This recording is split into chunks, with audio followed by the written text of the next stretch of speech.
ओम शांति। 10/2/2026। मीठे बच्चे, खुदा तुम्हारा दोस्त है, रावण दुश्मन है। इसीलिए तुम खुदा को प्यार करते हैं और रावण को जलाते हो। प्रश्न है, किन बच्चों को अनेकों की आशीर्वाद स्वतः मिलती जाती है? जो बच्चे याद में रहे स्वयं भी पवित्र बनते और दूसरों को भी आप समान बनाते हैं, उन्हें अनेकों की आशीर्वाद मिल जाती है। ये बहुत ऊंच पद पाते हैं। बाप तुम बच्चों को श्रेष्ठ बनने की एक ही श्रीमत देते हैं। बच्चे, किसी भी देहधारी को याद ना कर मुझे याद करो। गीत है, आखिर वह दिन आया आज। ओम शांति का अर्थ तो रूहानी बाप ने रूहानी बच्चों को समझाया है। ओम माना मैं आत्मा हूं और यह मेरा शरीर है। आत्मा तो देखने में नहीं आती। आत्मा में ही अच्छे व बुरे संस्कार रहते हैं। आत्मा में ही मन बुद्धि है, शरीर में बुद्धि नहीं है। आत्मा तो कीड़े मकोड़े हैं, जानवर आदि सब क्या है? सभी आत्मा है। लेकिन बाबा क्या कह रहे हैं, आत्मा में क्या है? मन बुद्धि। तो सभी में एक जैसी मन बुद्धि होती है, सब में एक जैसी बुद्धि, एक जैसा मन होता है। कारण शरीर में बुद्धि नहीं है। जितना जितना शरीरी तल पे जीते हैं उनमें क्या है? मन की ना बुद्धि की उतनी पावर नहीं होती। और जो जितना आत्मा अभिमानी है उनमें है मन बुद्धि। मुख्य है आत्मा। शरीर तो मेरा है, आत्मा को कोई देख नहीं सकते। शरीर को आत्मा देखती है, आत्मा को शरीर नहीं देख सकता। आत्मा निकल जाती है तो शरीर जड़ बन जाता है। आत्मा देखी नहीं जा सकती, शरीर देखा जाता है। वो आत्मा को देखता भी कौन है? शरीर से आत्मा को नहीं देखा जा सकता। क्या बोला? शरीर, आत्मा को शरीर नहीं देख सकता, तो आत्मा को कौन देखे? स्वयं आत्मा ही खुद को जब रियलाइज करे तो डिटैच होके स्वयं को अनुभव करे। आत्मा निकल जाती है तो शरीर जड़ बन जाता है। आत्मा देखी नहीं जा सकती, शरीर देखा जाता है। वैसे ही आत्मा का जो बाप है, जिसको ओ गॉड फादर कहते हैं, वह भी देखने में नहीं आते। उनको समझा जाता है, जाना जाता है। हम आत्माएं सब ब्रदर्स हैं। शरीर में आते हैं तो कहेंगे यह भाई भाई है, यह बहन भाई है। आत्माएं तो सब भाई भाई ही हैं। आत्माओं का बाप है परमपिता परमात्मा। जिस्मानी भाई बहन एक दो को देख सकते हैं। आत्माओं का बाप एक है, उनको देख नहीं सकते। और फिर आत्मा के लिए भी क्या बोला? आत्मा को देखा नहीं जा सकता। लेकिन जिसको देखा ही नहीं जा सकता, वो ही बनने के लिए बच्चे क्या करें? पुरुषार्थ करें, शरीर से डिटैच होने का पुरुषार्थ करें। तो परमपिता परमात्मा किनका बाप हो गया? उन आत्माओं का बाप हो गया। और खुद भी कैसा है? इसको समझा जाता है, जाना जाता है, इन आंखों से देखा नहीं जाता। तो जो ब्राह्मण इन आंखों से देखी गई मूर्तियों को ही सब कुछ मान के चल रहे हैं, तो वो परमपिता परमात्मा किसका बाप है? उनका? या जो दिखता नहीं है उसमें टिकने की कोशिश कर रहे हैं, उनका बाप है? तो अब बाप आए हैं पुरानी दुनिया को नया बनाने। नई दुनिया सतयुग थी, अब पुरानी दुनिया कलयुग है। इनको अब बदलना है। पुरानी दुनिया तो खत्म होनी चाहिए ना। पुराना घर खत्म हो, नया घर बनता है ना। वैसे यह पुरानी दुनिया भी खलास होनी है। सतयुग के बाद फिर त्रेता, द्वापर, कलयुग, फिर सतयुग जरूर आना है। वर्ल्ड की हिस्ट्री, ज्योग्राफी रिपीट होनी है। सतयुग में होता है देवी देवताओं का राज्य, सूर्यवंशी और चंद्रवंशी। उनको कहा जाता है लक्ष्मी नारायण की डायनेस्टी, राम सीता की डायनेस्टी। यह तो सहज है ना। फिर द्वापर कलयुग में और धर्म आते हैं। फिर देवताएं जो पवित्र थे वह अपवित्र बन जाते। इनको कहा जाता है रावण राज्य। रावण को वर्ष वर्ष जलाते आते हैं परंतु जलता ही नहीं, फिर जलाते रहते हैं। यह है सबका बड़ा दुश्मन, इसीलिए उनको जलाने की रस्म पड़ गई है। हर वर्ष जलाते रहते हैं और फिर क्या कहा, जितना ज्यादा जलाते हैं उतना ही क्या होता है, विकराल रूप धारण करता जाता है। खास कहाँ मान्यता है रावण को जलाने के लिए, भारत में तो है। और भारत में भी क्या बोला, मैसूर में रावण को खास वहां दशहरा मनाते हैं, क्योंकि क्या समझते हैं कि मैं कौन हूँ, सूर्य हूँ। तो सूर्य है तो अग्नि कैसी होगी, ज्वाला रूपी अवस्था कैसी होगी, तो वो है जलाने का विशेष उत्सव करते हैं। बाकी तो वर्ष वर्ष प्रतिज्ञा करते हैं, बाबा नए वर्ष के लिए लक्ष्य देते हैं कि ये करो वो करो, कोशिश करते हैं, फिर भी क्या होता है, जलता ही नहीं है, फिर जलाते रहते हैं। भारत का दुश्मन, नंबर 1 दुश्मन कौन है, और फिर नंबर 1 दोस्त सदा सुख देने वाला है खुदा। खुदा को दोस्त कहते हैं ना, इस पर एक कहानी भी है। तो खुदा है दोस्त, रावण है दुश्मन। खुदा जो दोस्त है उनको कभी जलाएंगे नहीं, वह है दुश्मन, इसीलिए 10 शीश वाला रावण बनाए, उनको वर्ष वर्ष जलाते हैं। गांधी जी भी कहते थे हमको राम राज्य चाहिए। राम राज्य में सुख है, रावण राज्य में दुख है।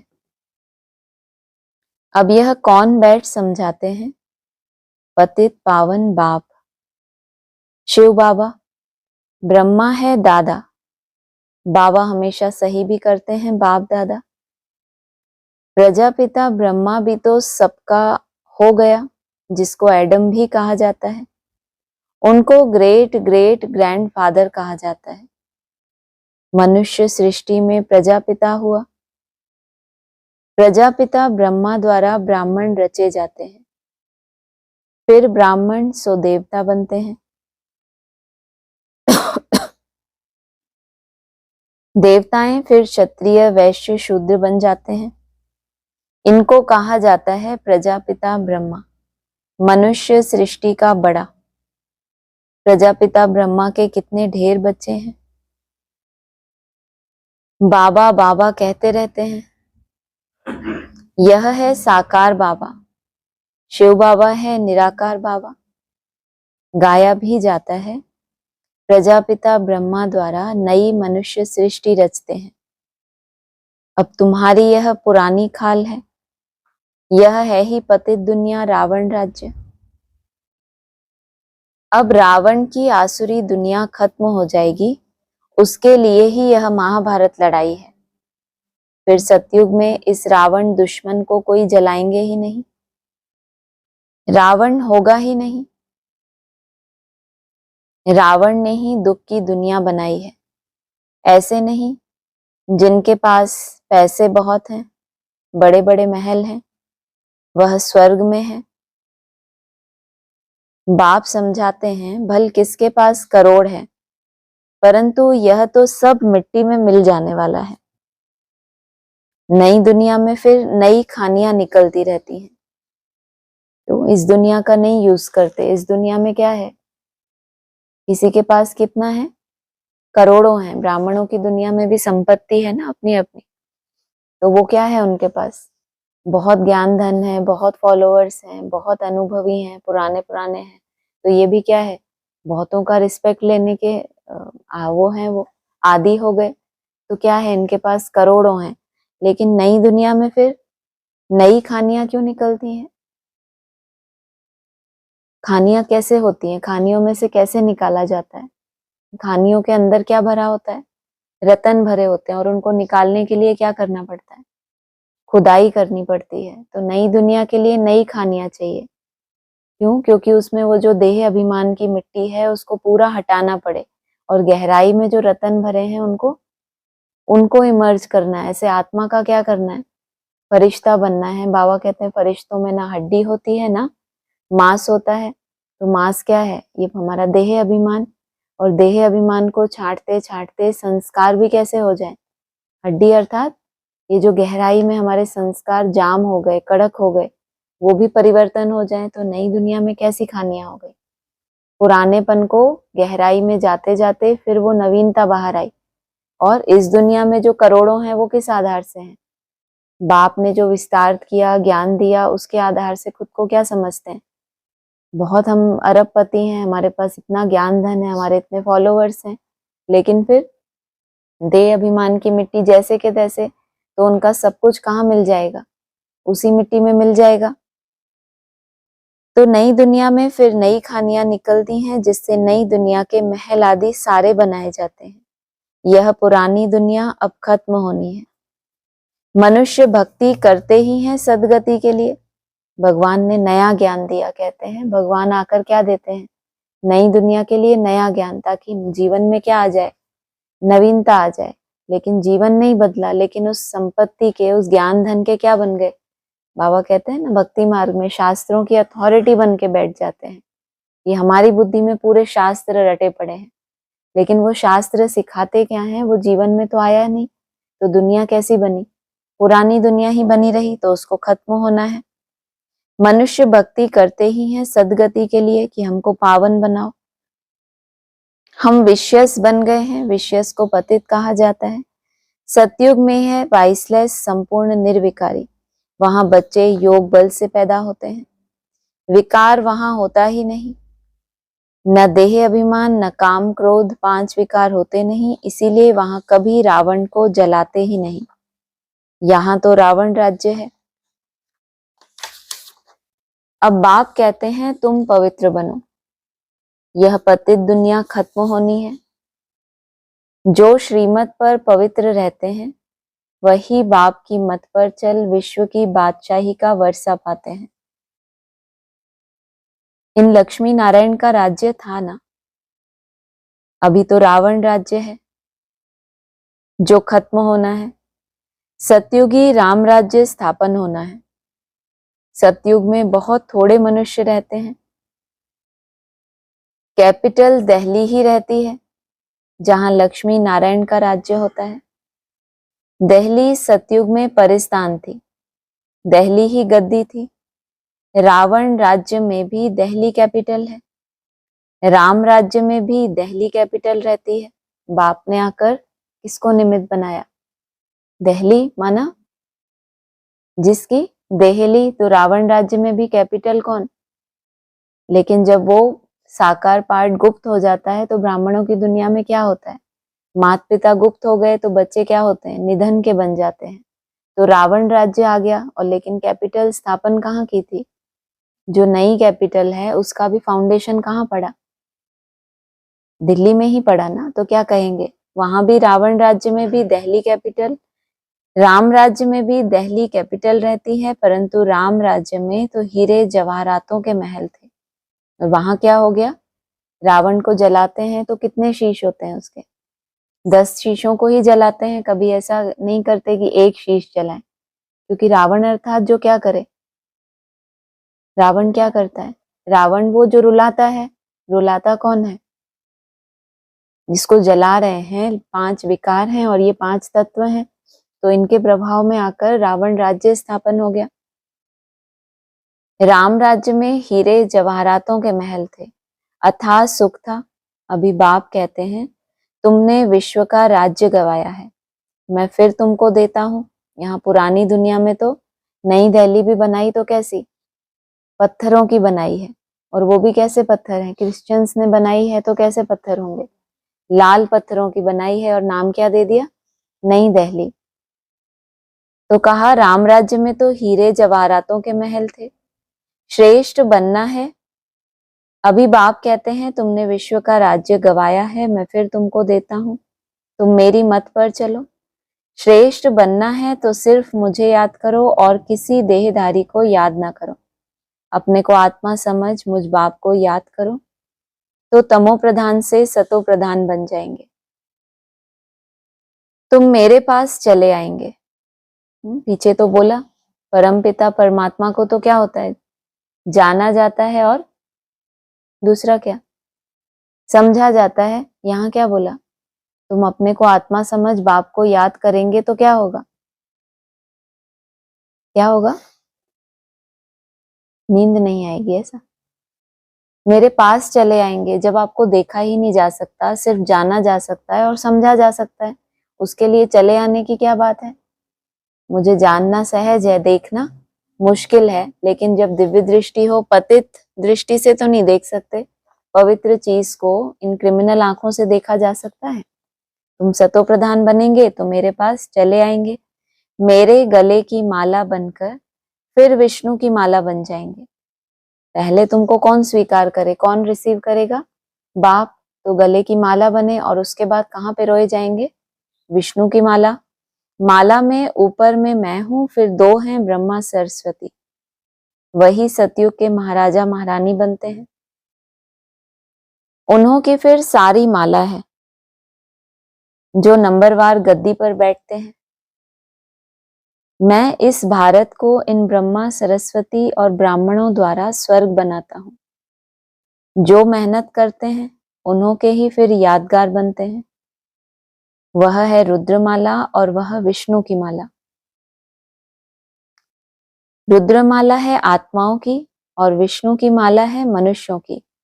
आत्मा बनते हैं तो कहाँ पे रोते हैं? रुद्रमाला कितनी बड़ी है, सारी दुनिया की आत्माएं कहाँ पिरोनी है? रुद्रमाला में। माना बाप की बारात तो सारी दुनिया है, सबको बाप के पीछे पीछे कहाँ जाना है? परम धाम में जाना है।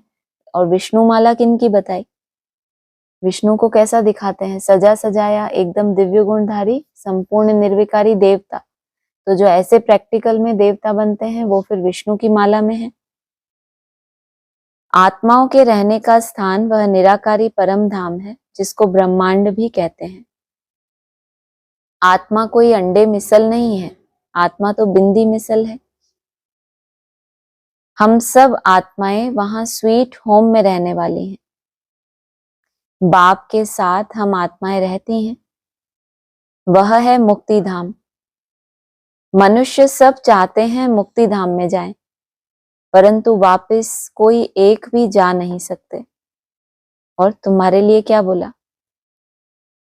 हम सब आत्माएं वहां स्वीट होम में रहने वाली हैं, बाप के साथ हम आत्माएं रहती हैं, वह है मुक्ति धाम। और मनुष्य क्या चाहते हैं कि हम भी कहाँ जाएं? हम भी कहाँ जाएं वापस?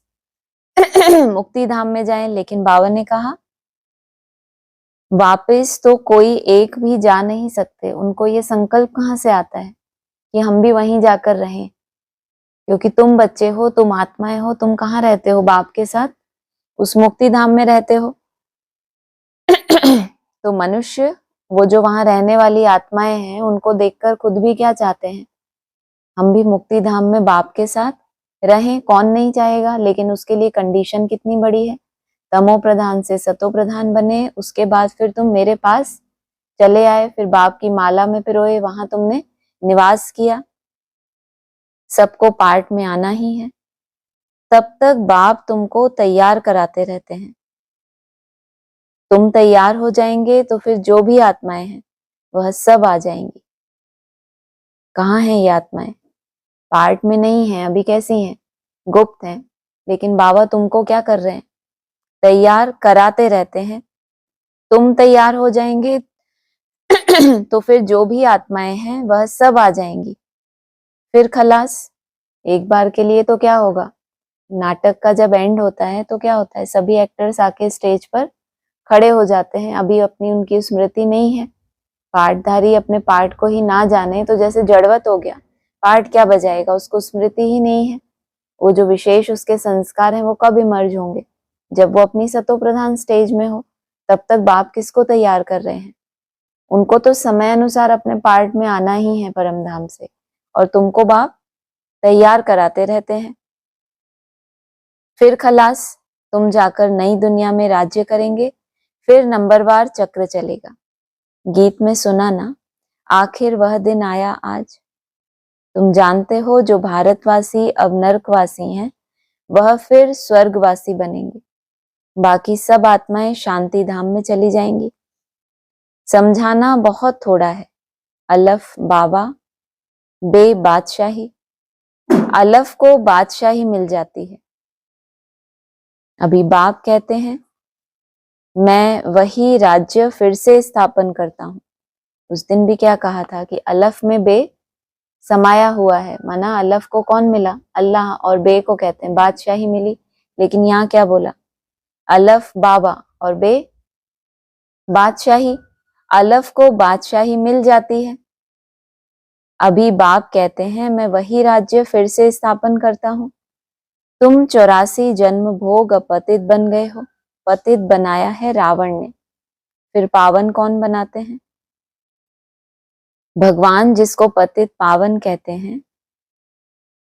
तुम कैसे पतित से पावन, पावन से पतित बनते हो, वह सारी हिस्ट्री ज्योग्राफी रिपीट होगी। यह विनाश है ही इसके लिए। कहते हैं ब्रह्मा की आयु शास्त्रों में 100 वर्ष है। यह जो ब्रह्मा है जिसमें बाप बैठ वर्षा दिलाते हैं, उनका भी शरीर छूट जाएगा। मृत्यु लोक कहाँ तक है? ब्रह्मा का 100 वर्ष तक। शास्त्रों में भी क्या है? 100 वर्ष की आयु। और कब स्थापन हुआ? ब्रह्मा नाम कब आया? 47 से तो 100 वर्ष कब पूरे होंगे? 2047 में। तो तब तक क्या कहेंगे? राजधानी स्थापन हो गई और ब्रह्मा की आयु शास्त्रों में 100 वर्ष है। यह जो ब्रह्मा है जिसमें बाप बैठ वर्षा दिलाते हैं, उनका भी शरीर छूट जाएगा। तभी तो गीत है कि आखिर वह दिन आया, कोई दिन तो ऐसा होगा कि जब क्या हो, ये शरीर छूट जाए। आत्माओं को बैठ, आत्माओं का जो बाप है वह समझाते हैं मनुष्य मनुष्य को पावन बना ना सके। देवताएं कभी विकार से नहीं पैदा होते। पुनर्जन्म तो सब लेते आते हैं ना। ये असुर हैं, इनको ये चिंता होती है कि हम अपने पार्ट के साथ क्या हो जाएं, प्रत्यक्ष हो जाएं। तो स्वयं ही स्वयं को क्या करते हैं?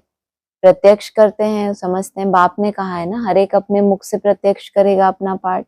ये नहीं कहा कि जो अपने आप को प्रत्यक्ष करे वो क्या कहलाते हैं?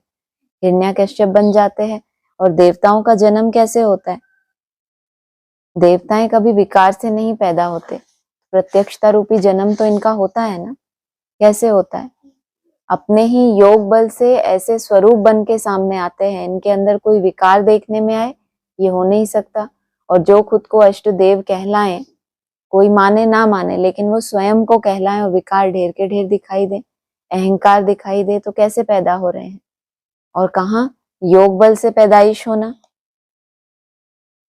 पुनर्जन्म तो सब लेते आते हैं ना। बाप कितना अच्छी तरह से समझाते हैं कि कहाँ तकदीर जग जाए।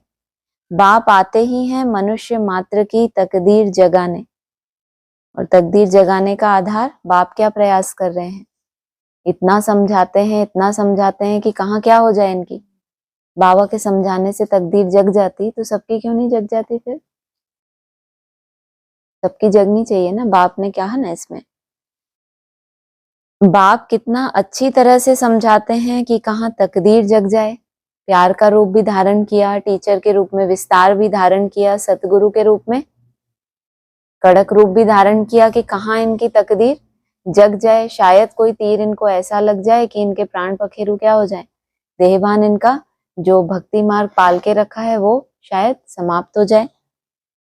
बाप आते ही हैं मनुष्य मात्र की तकदीर जगाने। सब पतित दुखी है ना, त्राही त्राही कर विनाश हो जाएंगे। इसीलिए बाप कहते हैं त्राही त्राही करने के पहले मुझ बेहद के बाप से वर्षा ले लो। अभी वो समय कौन सा आने वाला है? क्या करते हैं मनुष्य विनाश काल में? त्राही त्राही कब कहते हैं? जब वो सहन नहीं कर सकते, वो जो विनाश की सीन है उसको सहन नहीं कर सकते, तो क्या निकलता है? त्राही माम, माना हमें अब भगवान का ही आसरा है। पूरा भक्ति की तरह केवल पुकारते हैं, अपनी कोई ताकत उनके पास बची ही नहीं है। लंबा समय पुरुषार्थ किया, लीकेज बरकरार रही तो कुछ भी क्या हुआ, झोली खाली ही बनी रही। तो जब विनाश होगा तो क्या करेंगे? तो बाबा क्या कह रहे हैं? त्राही त्राही करने से पहले क्या करो? बेहद के बाप से वर्षा ले लो। यहाँ जो कुछ दुनिया में देखते हो यह सब खत्म हो जाना है।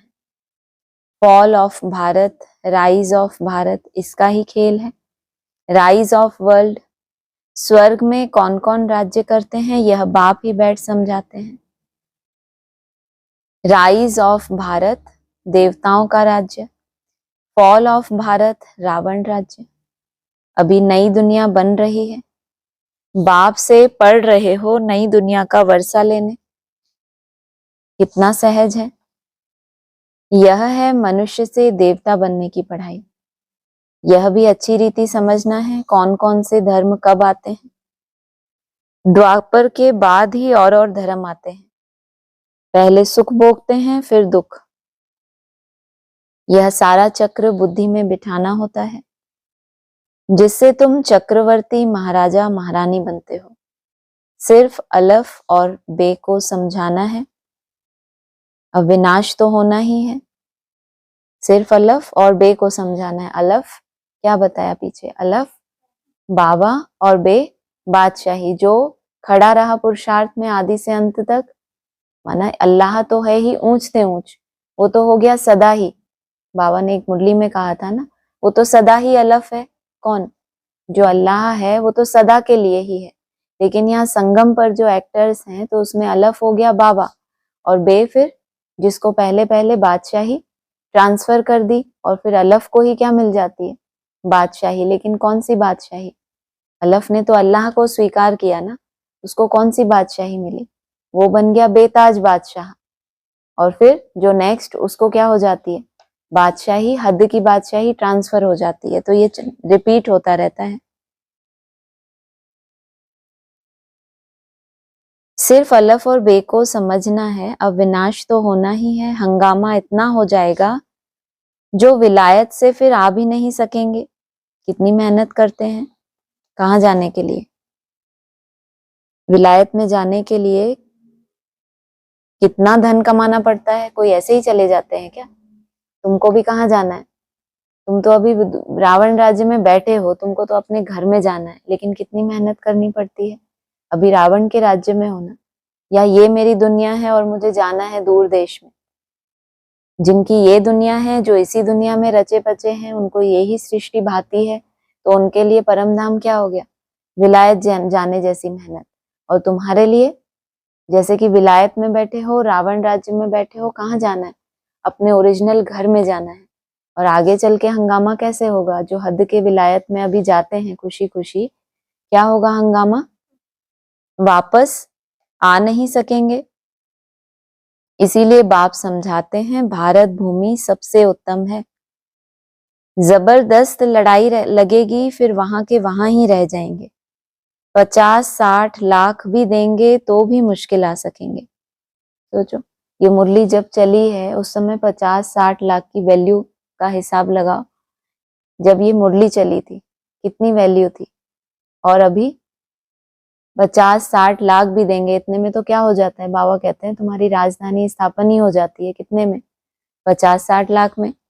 इतना भी देंगे तो भी मुश्किल आ सकेंगे। भारत भूमि सबसे उत्तम है, जहां बाप आकर अवतार लेते हैं।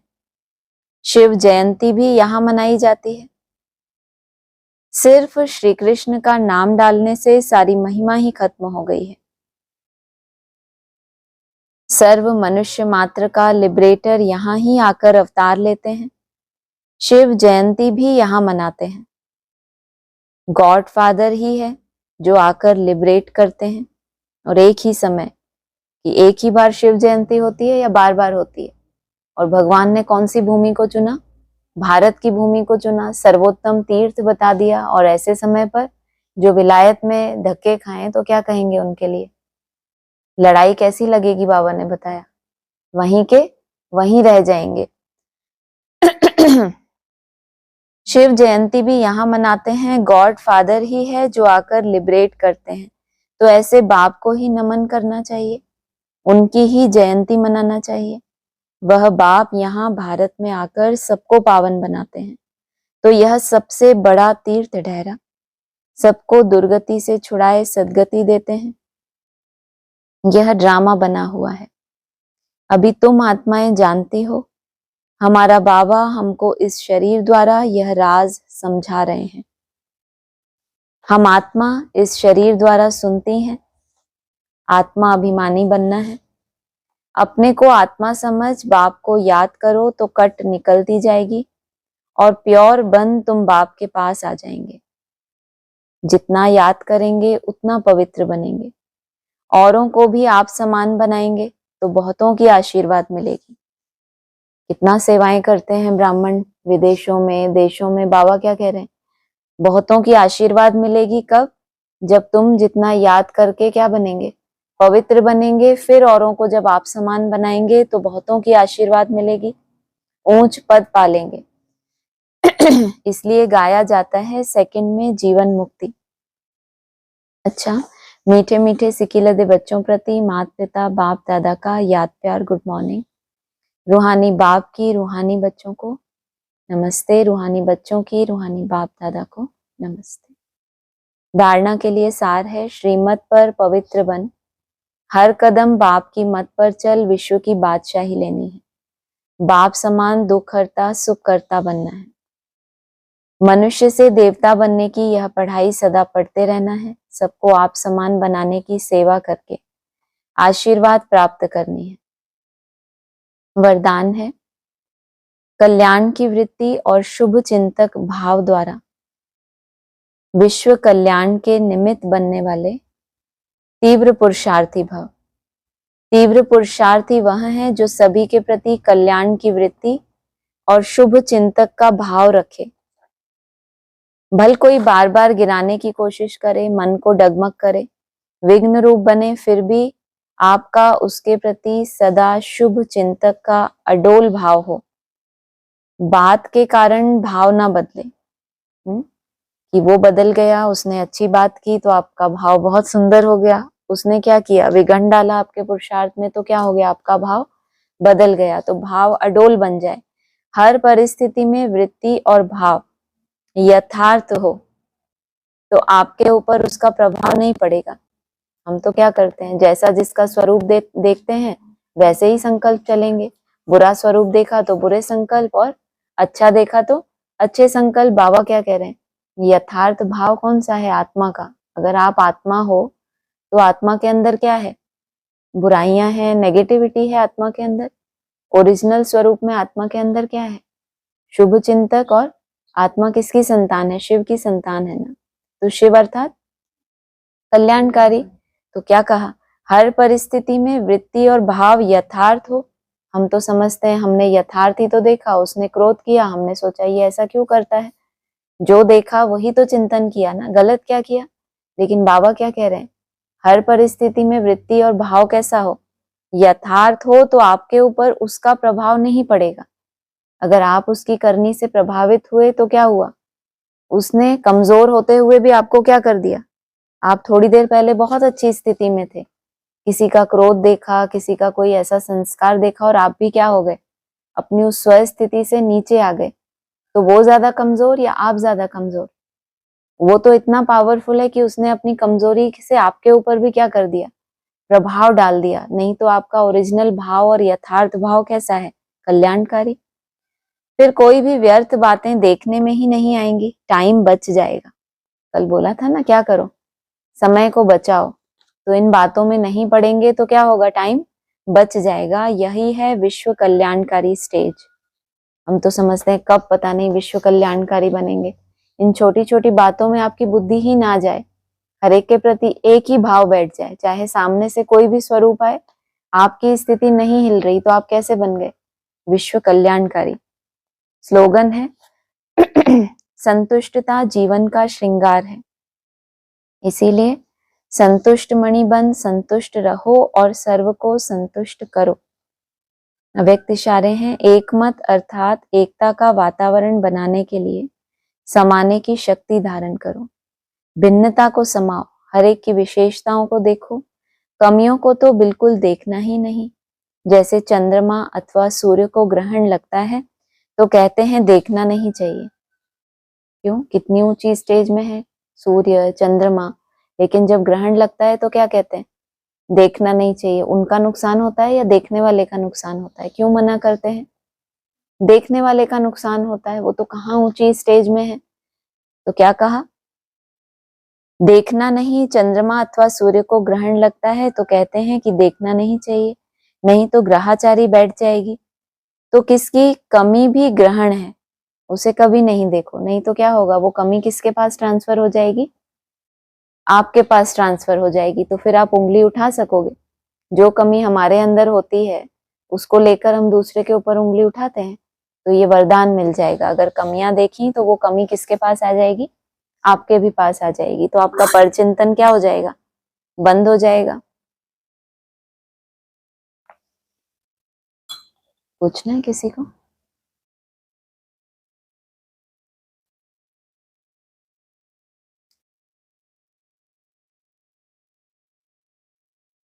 हाँ जी बोलिए। ऑनलाइन। ओम शांति। ओम शांति। हाँ जी। एक पॉइंट है कि ये बहुत बड़ा झाड़ खलास हो, फिर दूसरा नया झाड़ कैसे खड़ा होता है, ये है गुप्त।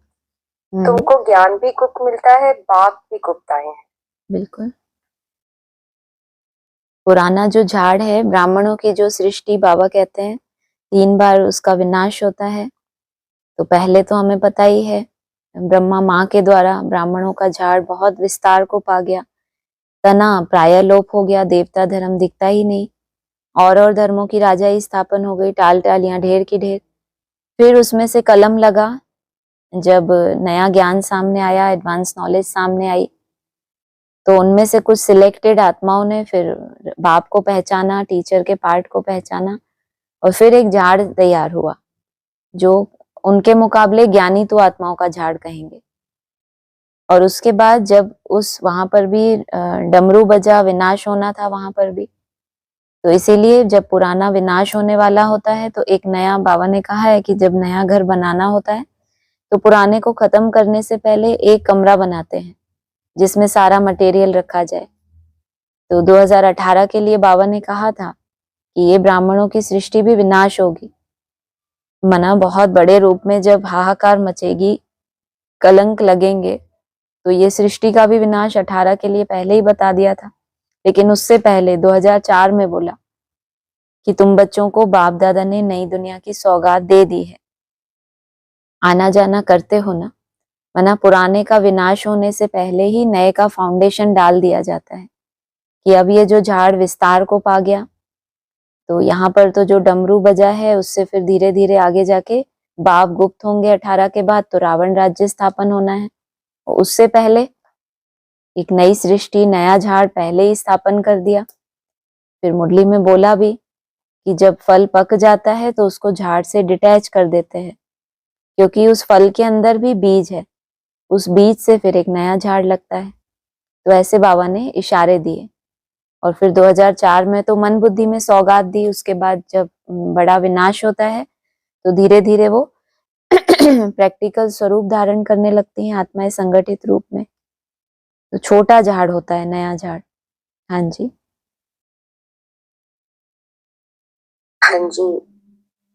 तो फिर ऐसा ज्ञान गुप्त है और बाप भी गुप्त है, इसका क्या मतलब है? मना बाप ने जो अपना स्वरूप दिखाया, नारियल पार्ट बजाया, तो बाबा ने बताया ही था ये नारियल है। जो दिख रहा है वो एक्चुअली वैसा नहीं है उनका पार्ट। तो अपने आप को तो बाप ने गुप्त ही रखा।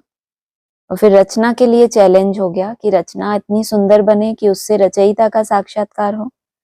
तो ज्ञान भी गुप्त है। अभी तक ब्राह्मणों ने ज्ञान केवल सुनना सुनाना किया है, लेकिन प्रैक्टिकल जो बड़ी बड़ी बातें आती हैं अव्यक्त वाणी में, मुरलियों में, कर्मातीत अवस्था के जो स्टेजेस बताते हैं बाबा, ऐसा होगा, तुम चकमक तुम्हें खींचेगी, तुम अतीन्द्रिय सुख में चले जाएंगे, तो वो उसके अनुभवी जब कोई ब्राह्मण बने तब बने, कहेंगे कि अब ज्ञान प्रत्यक्ष हुआ।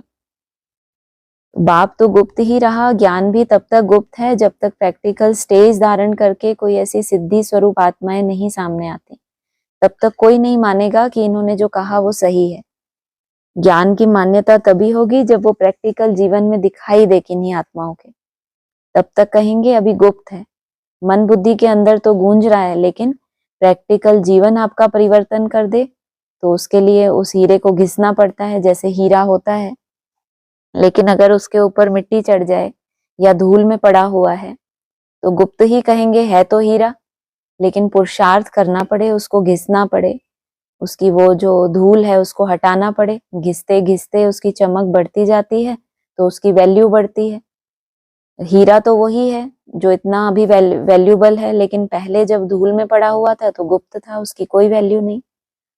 इसलिए आत्मा को पावन बनाने के लिए बहुत घिसना पड़ता है। जन्म जन्मांतर की देह अभिमान की धूल है उसके ऊपर। ज्ञान बुद्धि में बैठ भी जाता है, लेकिन पावन बनने के लिए योग का स्नान चाहिए, उसमें टाइम लग जाता है। हाँ जी। हाँ जी। कहा है ना कि सन शोज फादर, फादर शोज सन। तो हु शोज पहले, कौन? बाबा ने कहा ही है कि Father पहले, shows पहले। हाँ, पहले बाप पावरफुल है तो बाप बच्चों को पहले प्रत्यक्ष करेगा।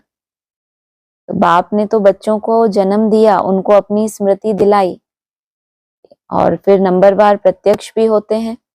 लेकिन बच्चे जब उस निराकारी स्टेज में जाते हैं, बच्चों की संपूर्ण निराकारी अवस्था बाप को प्रत्यक्ष करती है। बाप ने जो बच्चों को ज्ञान दिया, गुण रत्नों से सजाया, उस आधार पर बाप ने बच्चों को प्रत्यक्ष किया कि ये इतनी गहरी समझ इन्हीं बच्चों की बुद्धि में कैसे बैठी। तो बच्चों को आगे बढ़ाया, माना उनको ऐसी गहरी समझ दी। तो बच्चों को भी पहले नहीं पता था कि हम इतने श्रेष्ठ हैं, हम शिववंशी ब्रह्मा कुमार कुमारियां हैं। तो अपनी पहचान दी, फिर अपने कुल की पहचान दी। अब बच्चों के ऊपर ये जिम्मेदारी है कि अगर इतने ऊंच कुल के बच्चे हैं, शिववंशी हैं, तो इनको शिव समान बनना है। जब समान बनते हैं तब दुनिया शिव के अस्तित्व को स्वीकार करती है, नहीं तो फिर कि सिर्फ कहने की ही बातें रह जाती हैं कि हम बाप समान बने। बाप कैसा है, क्यों आता है, क्या आकर करता है, उसका ऑक्यूपेशन क्या है, उसकी बायोग्राफी क्या है, वो कैसे अभोगता है, वो कैसे सदा ही असोचता है और कर्तव्य भी करता है। अगर प्रैक्टिकल में बाप है तो नंबरवार बच्चे ऐसे तैयार होंगे मास्टर, तो उनसे प्रत्यक्षता होगी बाप की।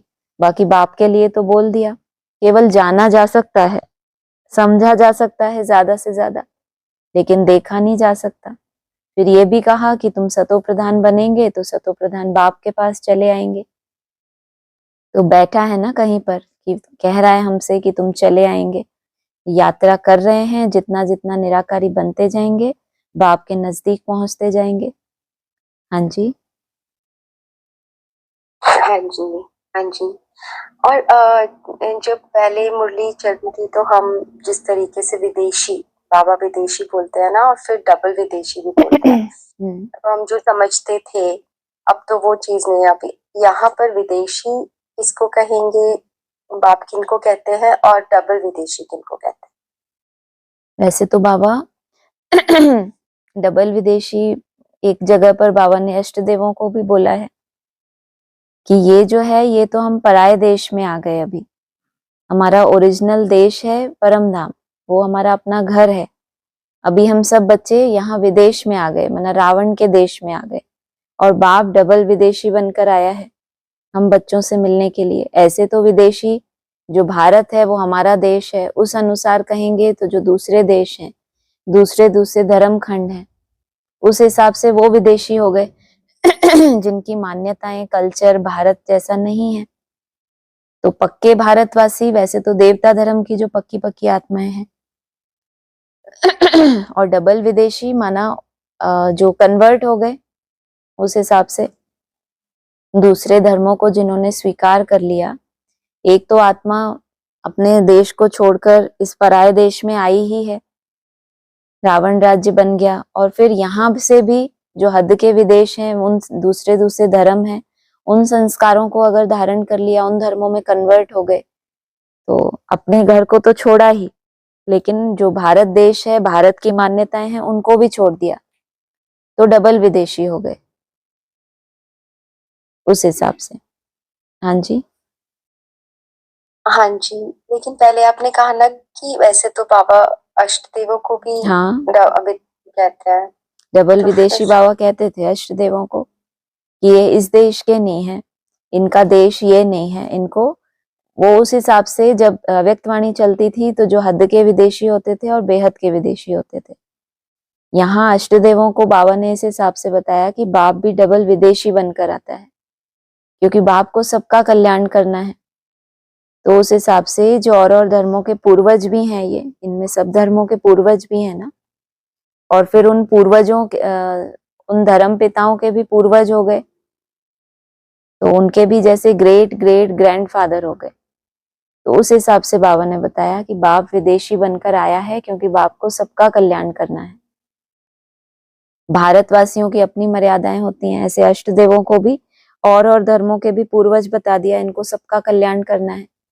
इसलिए सीढ़ी के चित्र के बाहर खड़ा हुआ दिखाया है ना श्री कृष्ण को, और जो 3 आत्माएं हैं खड़ी हुई, सीढ़ी के अंदर नहीं आ सकते वो, तो इनको डबल विदेशी बनना पड़ता है। इनको उन धर्मों का पूर्वज बनना है, उनका कल्याण करना है, तो उन धर्म खंडों में जाना या उनके कनेक्शन में आना होता है, तो उनके कल्याण के लिए। हाँ जी। तो फिर जब बाबा डबल विदेशियों की बात करते हैं तो फिर क्या समझा जाए, किन के बारे में बोल रहे हैं?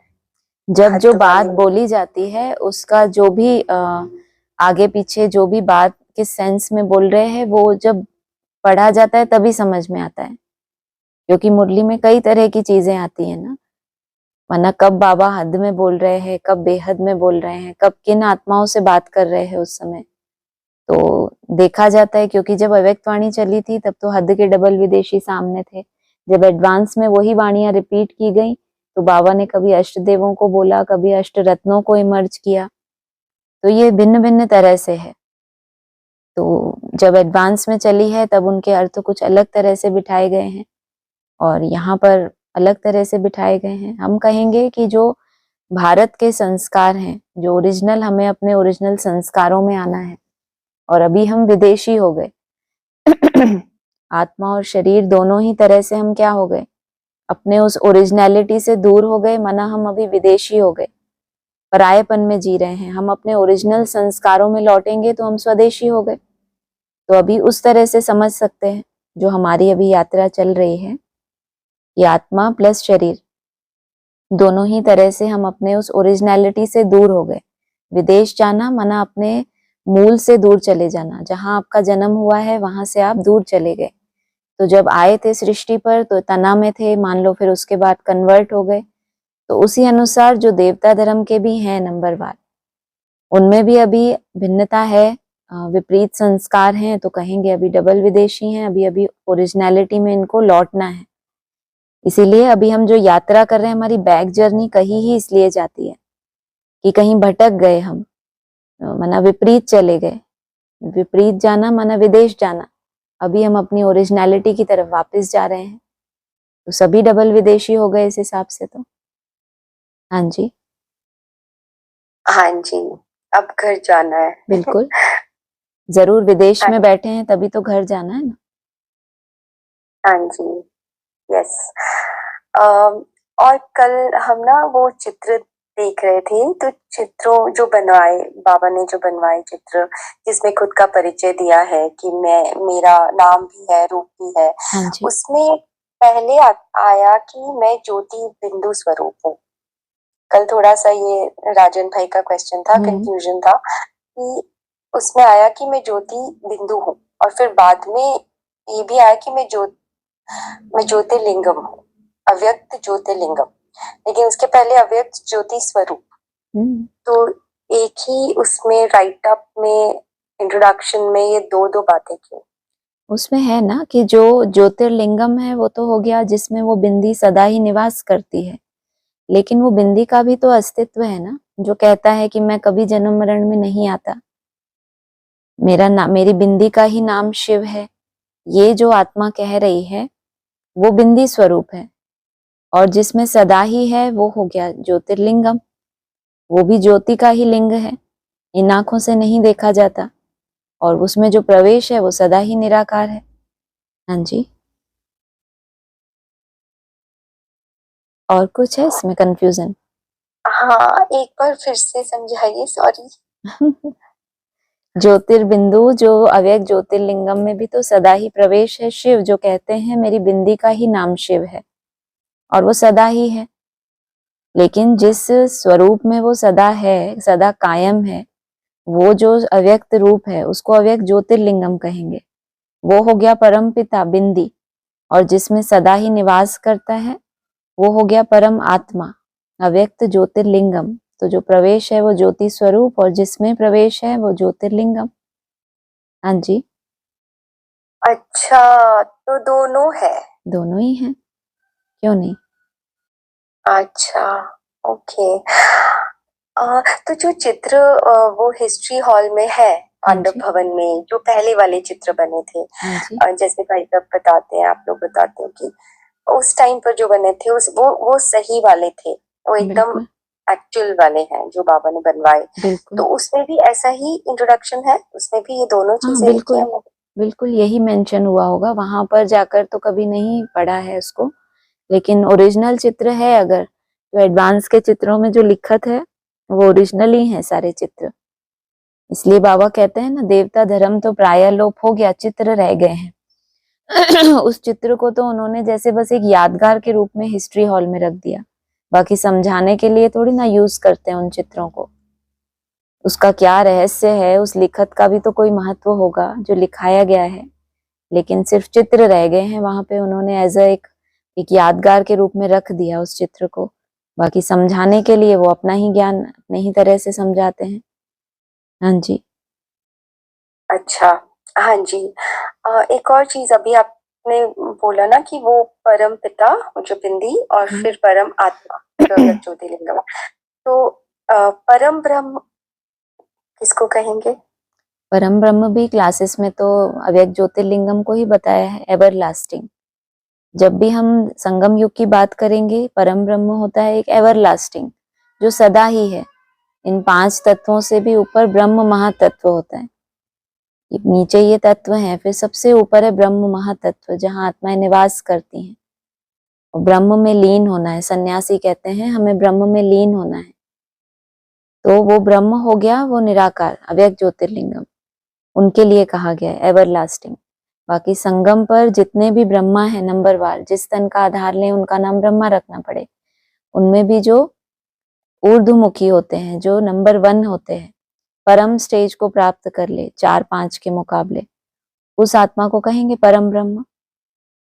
हाँ जी, हाँ जी। तो फिर जब ये पॉइंट आया बाबा से, बाबा का पॉइंट है कि परम ब्रह्म के नाम पर दुनिया में बड़े से बड़ा खून की नदियां बहाने वाला युद्ध होने वाला है ब्राह्मणों की दुनिया में। तो ये कब की बात है? परम ब्रह्म के नाम पर, क्योंकि वो युद्ध इसी बात की चल रही है ना कि बाप के अव्यक्त होने के बाद परम ब्रह्म है कौन। क्योंकि मुरलियों में कई तरह से क्लैरिफिकेशन आए हैं, कहीं पर बाबा ने जगदम्बा, कहीं पर वैष्णवी, कहीं पर बाप को स्वयं, कभी विष्णु स्वरूप को परम ब्रह्म बता दिया, परम पद बता दिया। तो बहुत बड़ी लड़ाई हो गई कि आखिर वो है कौन। जब बाप अव्यक्त हो जाएंगे, जो नंबरवार स्वयं को अष्टदेव समझते हैं, कि उनको लगा कि बाप से हमको बहुत मर्तबा मिल गया, हमको बहुत बड़ी जिम्मेदारी मिली है ब्राह्मणों की दुनिया में, तो ये महाभारत ही तो है। बाप के गुप्त होने के बाद तो निधन के बन जाते हैं ना बच्चे। और दूसरी तरफ जो महाभारत लड़ाई है, वो महाभारत लड़ाई है अपने अंदर, जो आज हमने बात की कि नई दुनिया में नई खानियां होती हैं हीरे जवाहरातों की, वहां पर पुराने पुराने रत्नों का मंथन नहीं होता, जो सार निकला है, जो अमृत निकला है, उसका मंथन होता है। तो जब देह भान की मिट्टी को जितना हटाते जाते हैं, उतना हमारी ओरिजिनलिटी में जो हीरे जवाहरात है, हमारी आत्मा में जो मर्ज हुए पड़ी है सच्चाई, वो इमर्ज होती है हमारे सामने, हमारा अपना ही ओरिजिनल स्वरूप जो हमसे गुप्त है, हम उसकी गहराई में जाते हैं। हमारे लिए वो महाभारत है कि इन सब 5 विकारों और 5 तत्वों को जीत कर, इस युद्ध में माया को जीत कर हम अपनी उस ओरिजिनलिटी की तरफ जाएं। तो उसके लिए भी परम ब्रह्म अर्थात प्रैक्टिकल चाहिए। सब ब्रह्माओं के बीच में जो परम स्टेज धारण करे, तो उसके जो फॉलोअर्स होंगे वो कितना ऊंचा बनने की मेहनत करेंगे, और कितनी गुप्त मेहनत है ये। तो नई दुनिया में तो सब कुछ नया होगा, बाकी उसी परम ब्रह्म के नाम पर जो ढेर के ढेर निकलते हैं कि अभी बाप के जाने के बाद हमने गद्दी संभालेंगे, तो ये तो हिंसक लड़ाई लड़ेंगे। ये जिस्मानी क्षत्रिय हैं और तुम हो रूहानी क्षत्रिय। हाँ जी,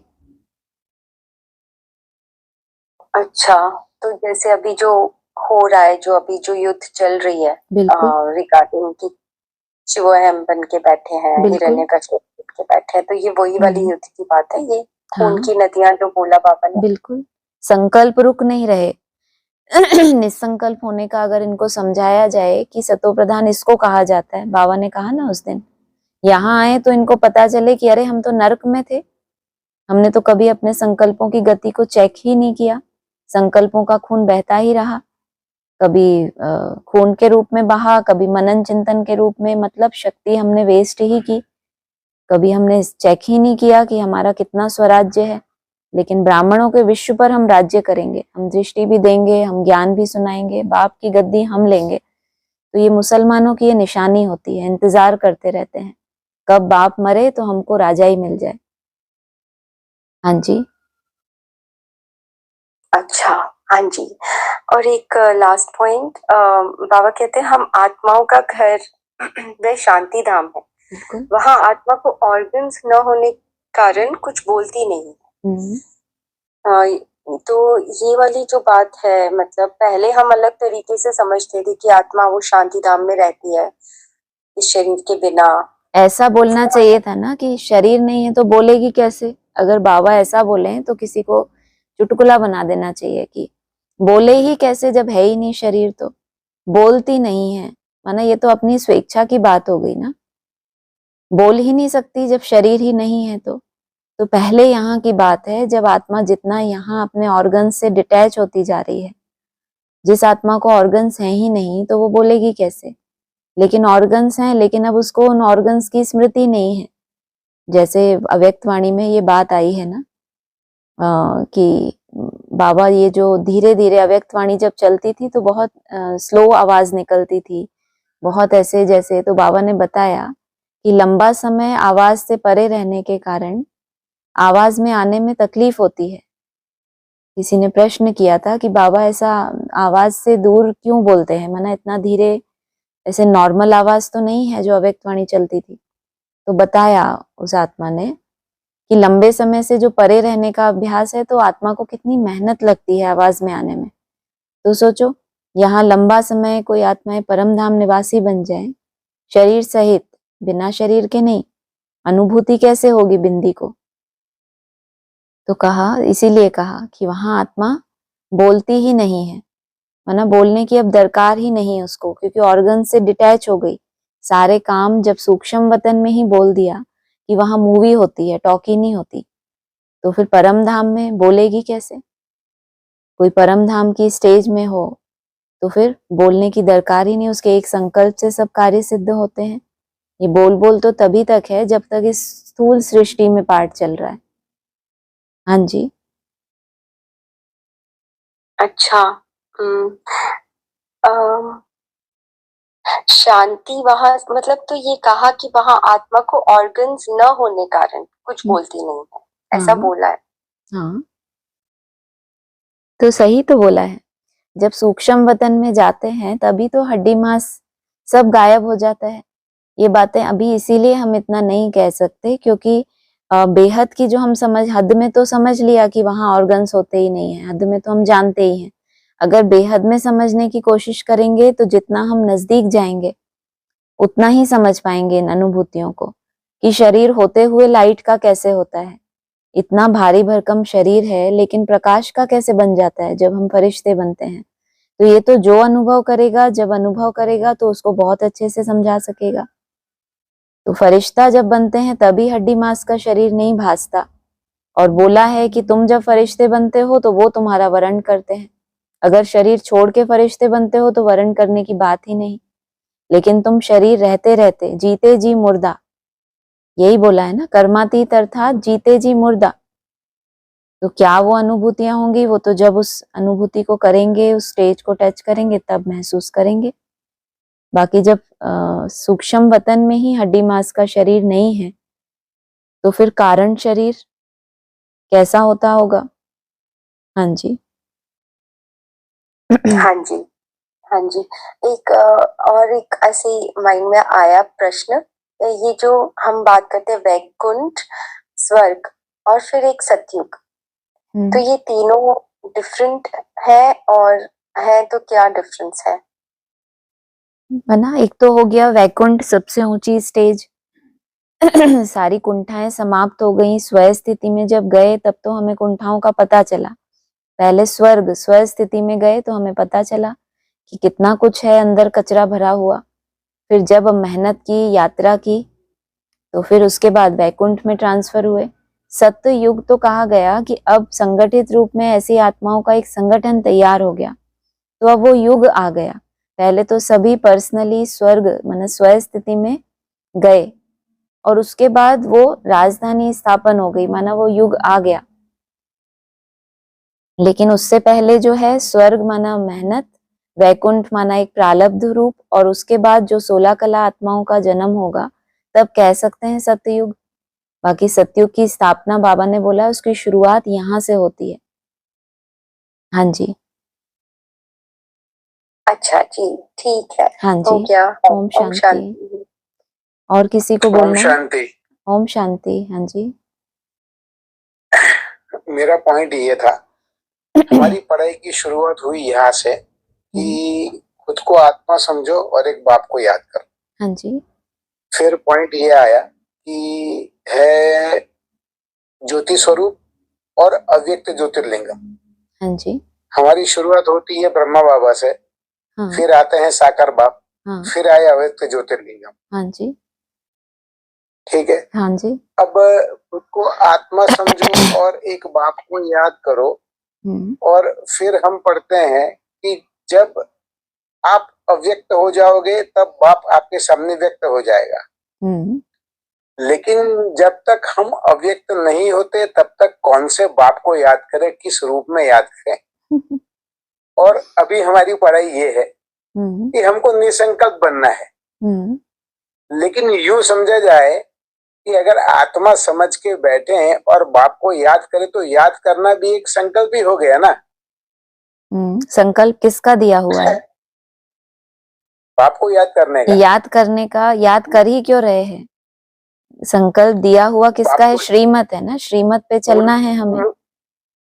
मुरली का महावाक्य है कि बाप को याद करना है। हाँ, तो याद करने के लिए संकल्प करना पड़ता है। याद करें जो रूप आपके लिए आपको लगता है, जो आपको अगर निरंतर योगी बनना है तो आप वही विधि अपनाइए जो आपके लिए सहज है। ये कोई टेक्निकल वाली बात नहीं है ना। जिसको जो विधि सहज लगती है, जिस भी साकार स्वरूप में आपको सहज लगता है, बस किस विधि से आप ज्यादा से ज्यादा समय निसंकल्प रह सकते हैं, जो भी विजन आपके लिए जितना सहज है उसको आप कंटिन्यू कर पाएंगे। उस लेंथ को हमें बढ़ाना है। आधार कोई भी हो, वो अव्यक्त हमारे सामने व्यक्त होना है, लेकिन उसका आधार यही है कि हमारे संकल्पों के बीच का गैप बढ़ जाए। हाँ जी। उसमें फिर भक्ति मार्ग ना हो जाए ना। भक्ति मार्ग ना हो जाए मतलब, अगर आपकी बुद्धि में ये है कि फलानी मूर्ति को मैं याद कर रहा हूँ, बस इसी से मेरा कल्याण हो जाएगा, अपनी स्व की कोई माना, इसको कहेंगे फिर भक्ति मार्ग। कोई मूर्ति कितनी भी श्रेष्ठ है, कितनी भी श्रेष्ठ है, लेकिन वो वैसा बनी कैसे? भक्त होते हैं, वो भगवान की मूर्ति के सामने उनकी महिमा करते हैं कि आप इतने ऊंच हो, आप ऐसे हो, इसीलिए उनके मंदिर में जाते हैं, झुकते हैं। लेकिन जो बच्चे होते हैं वो देखते हैं कि हमारे पिता ने इतना ऊंचा ये लक्ष्य कैसे प्राप्त किया। उनसे सीखते हैं कि आपने ये पढ़ाई पढ़ के कैसे कैसे ये किया, उनके अनुभवों को अपने जीवन में लाते हैं। तो इसको नहीं कहेंगे कि ये भक्ति मार्ग है। बाकी अगर ऐसा लगता है कि हमें कोई साकार आधार की हमें जरूरत होती ही है, तो फिर जो आपके लिए सहज हो, है ना। क्लासेस में भाई साहब कहते ही हैं कि किसी कोई अगर ब्रह्मा के तन में भी याद कर रहे हैं तो कोई उसमें दिक्कत नहीं है। तो आपको जो मूर्ति सबसे सुंदर लगे, सबसे ज्यादा आकर्षण करे, आपको लगे कि ये सहज ही मेरे लिए है, निरंतर भी कर सकता हूँ, तो बहुत अच्छी बात है। लेकिन साथ साथ बुद्धि में ये समझ होनी चाहिए कि केवल मूर्ति के दर्शन से, दृष्टि से और चिंतन से नहीं होगा। जितना हम आत्मा बनेंगे, हम अपने हम आत्मा भी तो हीरा है ना ओरिजिनल रूप में, सिर्फ हमने घिसना बाकी है उसको। वो आत्माएं भी जो ऐसी बनी हैं, उन्होंने अब उस धूल को हटाया है, हीरे को घिसा है, तब वैल्यूबल बने हैं। केवल वैल्यूबल हीरे को पास में रखने से हम वैल्यूबल नहीं बन जाएंगे। तो हम भी कैसे वो हीरा बने, हम अपनी ओरिजिनलिटी तक पहुंचे कि मैं आत्मा वास्तव में ओरिजिनली क्या थी। तो वो भी लगन होनी चाहिए। माना आधार आपके पास हो अच्छी बात है, लेकिन स्वयं के लिए फिर हमें निराधार भी बनना है। माना स्वयं तक पहुंचने के लिए, अपनी ओरिजिनलिटी तक पहुंचने के लिए। हाँ जी, बस ठीक है, कोई बात नहीं। हाँ ओम जी, शांति। ओम शांति। और किसी को बोलना है? दीदी ओम शांति। ओम शांति। हाँ जी, दीदी मैं एक साकार बाप की मुरली सुन रही थी रात ना, तो उसमें बाबू कह रहे हो जैसे मंथन की क्लास चल रही थी, तो उसमें बाबू कह रहे हो न के नाम है जैसे गुजरात जब कह रहा बाबा सबसे अच्छी याद बताइए विष्णु को याद करना। हाँ बाबा तो तो कहते ही हैं नारायण को याद करना सबसे सहज पुरुषार्थ है। पुरुषार्थ है। हाँ, फिर उसमें बाबू कह रहे हैं के नाम जब तुमने नू पता पड़ जाएगी ये विष्णु का पाठधारी है, हाँ तो उसको याद करो। बिल्कुल, वही तो कहा दीदी ना। फिर हाँ, तो ये इसकी मतलब विष्णु पाठ की कैसे की पहचान कैसे हो, कैसे कौन है फोटो निकालनी चाहिए एक, है ना, एक फोटो निकालनी चाहिए विष्णु पाठ की, ताकि सब अच्छे से याद करें और सब विष्णु स्वरूप बन जाएं, है ना। ऐसा करें। बाबा ने कहीं कहा तुम बच्चों को तो चित्र भी नहीं रखना, ये भी बोल दिया। हाँ, तो फिर तो दीदी भाई बात है विष्णु पद है कहाँ किसने याद करेगी, वही तो समझ में ना आ रही। सबसे अच्छी याद है नारायण को याद करना। हाँ बिल्कुल। तो भाई साहब कह रहे थे, भाई भी कहते हो। हाँ भाई जी क्या कह रहे थे? जैसे भी भाई जी पसंद कर रहे हो ना, किसने याद करा। हाँ किसने याद करें। फिर वो भाई जी समझ गए थे कि जो आपके लिए सबसे सहज है उसको ही निरंतर करके बढ़ाना है, क्योंकि बाबा ने मुरली में बोल दिया कि जिसने अपनी आत्मा को ही नहीं जाना वो परमात्मा को क्या जानेगा। तो जितना ये आत्मा रूपी चंदन को आप घिस रहे हैं मैं आत्मा हूं, तो वो याद की यात्रा से यथार्थ विधि एक्यूरेट आपके पास आने वाली है। जब भक्ति की है ब्रॉड ड्रामा में, तो किसी से पूछकर भक्ति की थी क्या? हाँ, कि किसको कौन से भगवान को पूजूं मैं, कौन से ऑटोमेटिक आत्मा के अंदर वो संस्कार होता है। कोई लास्ट जन्म में शिव की भक्ति करते हैं, कोई विष्णु की भक्ति करते हैं, नंबरवार कोई देवियों की भक्ति भी करते हैं, कोई किसी। ये तो मन की भावना से होता है, ये बताने से नहीं होता है कि हमने समझ दे दी कि फलाना ऐसे ऐसे अब आप याद करो। अरे याद का सब्जेक्ट तो मन की भावना से जुड़ा है। जहां आपकी भावना ही नहीं बैठी आप याद कैसे करेंगे? तो हम आपको कोई फोटो दे दें कि ये फलाना विष्णु पाठधारी आप याद करो। याद का संबंध आपके माँ अपने बच्चे को याद करती है तो उनका संबंध होता है आपस में। अगर जन्म जन्मांतर शिव की भक्ति की है, सतो प्रधान भक्ति की है आपने, सभी ने जिन्होंने भी भक्ति की है, ऐसा हो सकता है जब वो इस धरा पर आए और वो जो आपको बताना चाहे वो हमें समझ ही ना आए। लेकिन इस याद की यात्रा में बहुत धैर्यता चाहिए। याद की यात्रा से सर्व संकल्पों की विधि और सिद्धि प्राप्त होगी। ऑटोमेटिक आप जितना जितना आत्मा बनते जा रहे हैं, जो भी यथार्थ विधि है वो आपकी मन बुद्धि में स्वतः ही आपके पास आने वाली है। और जो विधि आपके लिए एक्यूरेट है, आप दूसरे से अपने को टैली करेंगे तो कभी भी नहीं होगा। तो हर एक की अपनी अपनी विधि है, हर आत्मा ने कैसा चक्कर लगाया है, कैसी कैसी भक्ति की है, उस अनुसार उसको अपनी भक्ति का फल मिलने वाला है। वहां हमने सतो प्रधान भक्ति की है, अव्यभिचारी भक्ति की है, तो यहाँ अव्यभिचारी याद करेंगे। अगर हम बहुत सतो प्रधान भक्त हैं तो सतो प्रधान भक्त तो लीन रहते हैं, वो कभी पूछते थोड़ी हैं हम किसकी भक्ति करें, किसको याद करें। ये तो दिल की भावना का विषय है ना। ऐसे ही याद करना है भगवान को। तो जब हमारा स्नेह जुड़ गया भगवान के साथ, चाहे कोई निराकार बिंदी स्वरूप में ही क्यों ना याद करे, तो भी वो अपना स्नेह को फील करता है अंदर से। नहीं तो बिंदी में बाबा कहते हैं बिंदी फुदक फुदक के कैसे प्यार पैदा करोगे। लेकिन किन्हीं आत्माओं की इतनी कट उतरी हुई है तो वो वहां भी फील करती हैं। जैसे मैं भी वो बिंदी हूं और उस बिंदी से ही मुझे सारा कुछ मिल रहा है। तो ये तो अपनी अपनी आत्माओं की कैटेगरी है। हाँ जी बोलिए। बस दीदी ठीक है। ओम शांति। ओम जैसे शांति। जो अच्छे लगे उसमें याद करना। हाँ ठीक है आनंद में दीदी। रहो, कंफ्यूजन में मत रहो, संगम युग बीता जा रहा है। हाँ जय जी। संगम युग। ठीक है दीदी ओम शांति। और किसी को बोलना है? हेलो। हाँ ओम जी ओम शांति। शांति। हाँ जी। दीदी फिर हम तो बस आत्मा को ही करते हैं, जैसे कभी कभार ये थोड़ा सा क्वेश्चन आता है जैसे राजा वाला मैं एक्सपेक्ट कर रही थी वो आपको कि याद की बात चली है तो माता जी जरूर पधारेंगी। किसको याद करें, इसलिए आत्मा को ही देखते हैं वही, और कुछ अभी आसपास नहीं है तो ठीक है। क्योंकि जो जैसा करता है वैसा बता पाएगा ना। मैंने अपनी यात्रा में कभी भी अपने आप को कभी टेक्निकल नहीं बनाया है कि अब ये हो गया, फलाना सामने आ गया, अब फलाने को याद करना है, फलाना चेंज हो गया, अब ऐसे याद करना है। वो कभी हो ही नहीं पाया, तो बहुत ज्यादा आर्टिफिशियल लगता था कि ऐसा करना है। लेकिन समझ जो है हमारी, ना ही अभी मैं अपने बुद्धि में कोई विशेष ऐसा वो चित्र बनाती हूँ सामने। हम जितना भी स्वरूप निष्ठ होकर बैठते हैं, जितना भी समय, और भगवान से जो भी सकाश ले रहे, चाहे वो प्रकाश स्वरूप में हमारे सामने आए, वो कभी कभी ऑटोमेटिक प्रकाश स्वरूप में हमारे सामने होता है। उसमें कोई चेहरा नहीं होता, लेकिन एक प्रकाश का आकार होता है।